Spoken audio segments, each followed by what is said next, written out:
Well, this next story will make you start humming the police song Message in a Bottle. And I'm sure many of you have wondered what would happen if you put a note in the ocean and let it drift away. Yeah, you see this stuff in the movies all the time. Well, one of our co-workers here at Fox 9 found a real message in a bottle while on vacation in Florida and then actually tracked down the person who sent it.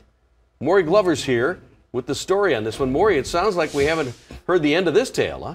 Well, that's right. You know, Russ Wiesman and his wife both work at Fox 9, but they decided to head south for a little rest and relaxation. But their dream vacation took an unusual turn when they went shelling on a beach on Sanibel Island.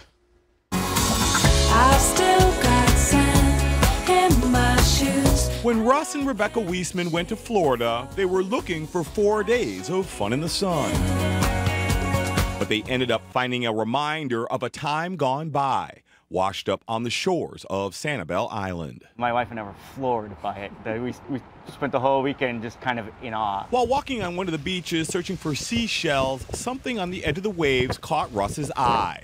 When he picked it up, he discovered it was a bottle with a note tucked inside, capped with a cork to keep it afloat in the water. I thought, oh, this is somebody threw their beer bottle on the beach, and I was just going to pick it up and throw it away. And then I picked it up, and there's a cork in it, and there's a message, and I'm like, really? It turns out the message in the bottle belonged to Brittany Wood of Long Island, New York, who'd gotten it as a souvenir from a trip her mother and sister had recently taken to Georgia. I hope that someone gets my message in a bottle, yeah. When Russ called the number in her note, Brittany told him she'd thrown the bottle from a pier near her home early last month, and it had traveled nearly 2,000 miles down the eastern seaboard, around the tip of Florida, and into the Gulf of Mexico, all in about 3 weeks. That was crazy, especially when he said Florida. I was surprised. When he said it was on the west side, I really couldn't believe it. After talking to Brittany on the phone, Russ decided the best thing to do was to throw the bottle back into the water. So he threw it back into the Gulf of Mexico to see where it ends up this time. Just, you know, we're not littering this.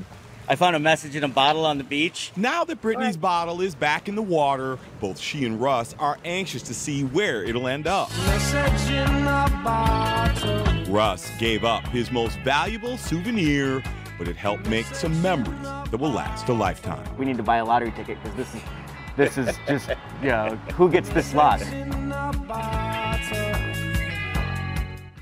Not many people. Now, Russ says he thought Brittany was a grade schooler who created her message in a bottle for a class project. But as you saw in the story, she's a 20-year-old college student who's home for the summer, and she just threw it out there for fun and definitely surprised by all the attention her souvenir is getting. Guys, back to you. Well, I hope we get to update this story someday. Wouldn't that be great? With the next Love chapter. to hear back from her. think It's amazing that it made it all the way around Florida, too. In 3 weeks, they're hoping this That's time it'll be fast. somewhere, you know, down in South America or Cozumel or something like that. So they'll have another person to add to their little chain bottle, message in a bottle. Yeah, and they can go travel to pick it up maybe if it's in a nice place Well, like of that. course.